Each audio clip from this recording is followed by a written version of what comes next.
Hello all, రాత్రి మిగిలిన అన్నాన్ని పడేస్తున్నారా? అయితే మీరు ఈ వీడియోని ఖచ్చితంగా చూడాల్సిందే. మిగిలిన అన్నాన్ని అలా వేస్ట్గా పడేయకుండా ఇలా చేసుకొని తింటే అరే అన్నం వేస్ట్ చేసామే అని అనిపించకుండా, ఓ బాధ లేకుండా ఈజీ రెసిపీ మీకోసం.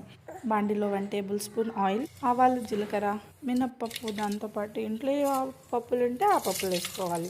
కరివేపాకు, 3 పచ్చిమిరపకాయలు, కట్ చేసి పెట్టుకున్న ఒక ఉల్లిపాయ. అలా దోరగా ఫ్రై అయిన తర్వాత అల్లం వెల్లిపాయల పేస్ట్, దాంతోపాటు పుదీనా, నెక్స్ట్ సరిపడా ఉప్పు, పసుపు, గరం మసాలా, కట్ చేసి పెట్టుకున్న ఒక టమాటో.